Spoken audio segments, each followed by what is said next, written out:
Guys, அவரக்காய் பொரியல் எப்படி செய்கிறதுன்னு பார்க்கலாம். நாங்கள் இந்த மெத்தடில் செய்வோம். ரொம்ப சூப்பராக இருக்கும். வாங்க எப்படி செய்கிறதுன்னு பார்க்கலாம். வெல்கம் டு ஆர்கேவின் சமையல். கைஸ், ஒரு கடாய் அடுப்பில் வச்சுக்கோங்க. அதில் சிறிதளவு எண்ணெய் சேர்த்துக்குங்க. எண்ணெய் கொஞ்சம் லைட்டாக சூடானதும் கடுகு, கருவேப்பிலை போட்டு நல்லா பொரிச்சிக்குங்க. கூடவே ஒரே ஒரு வரமிளகாயை கிள்ளி அதோட சேர்த்து நல்லா வதக்கி விடுங்க.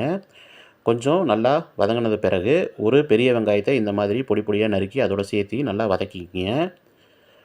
வெங்காயம் கொஞ்சம் நல்லா வதங்கி வந்த பிறகு அவரைக்காயை இந்த மாதிரி பொடி பொடியாக நறுக்கி 2-3 டைம் தண்ணியில் நல்லா வாஷ் பண்ணி எடுத்து அதுக்கப்புறம் இதில் சேர்த்துக்குங்க.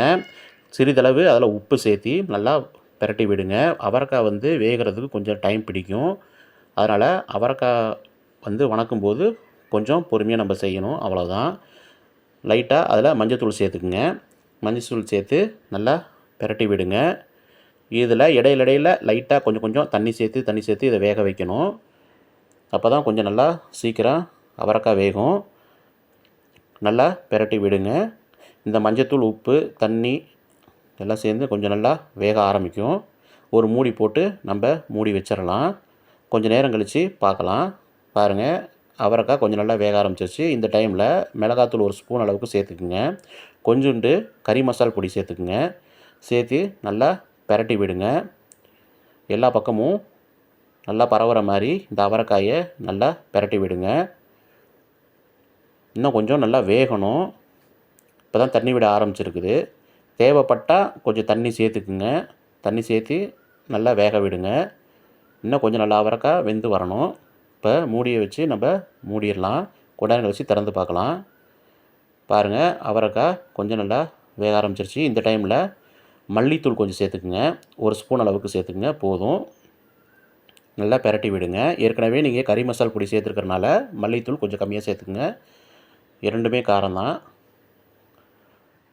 நல்லா வெந்துருச்சு. இந்த டைமில் தேங்காயை துருவி அதோட சேர்த்துக்குங்க. தேங்காய் நீங்கள் எவ்வளோ வேணாலும் சேர்த்துக்கலாம். நான் ஒரு 1/4 மூடி அளவுக்கு துருவி அதோட சேர்த்துருக்குறேன். நல்லா பிரட்டுங்க. பிரட்டி விட்டு ரொம்ப நேரம் இருக்குன்னு அவசியம் இல்லை. கொஞ்சம் நேரம் இருந்தால் போதும். கிளறி விடுங்க. அடிப்பக்கம் வரைக்கும் நல்லா கிளறி விடுங்க. இந்த மசாலாலாம் எல்லா பக்கமும் நல்லா பரவுற மாதிரி கிளறி விட்டுருங்க. இப்போ அடுப்பை ஆஃப் பண்ணிடுங்க.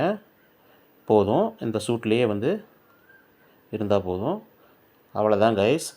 இது சாப்பிட்டு பார்த்தீங்கன்னா அவ்வளோ சூப்பராக இருக்கும். சாப்பாடே தேவையில்லை. சும்மாவே எடுத்து வச்சு கூட நம்ம சாப்பிட்லாம். நீட்டாக சாதத்தோடு பரிமாறுங்க. தனியாகவும் நீங்கள் வச்சு சாப்பிட்லாம். ரொம்ப சூப்பராக இருக்கும். நீங்களும் ஒரு டைம் இதை செஞ்சு பாருங்கள். எந்த மசாலாவும் தேவையில்லை. இப்படி ஒரு டைம் செஞ்சு சாப்பிட்டு பாருங்கள். மீண்டும் ஒரு நல்ல வீடியோவில் சந்திப்போம். Thank you guys.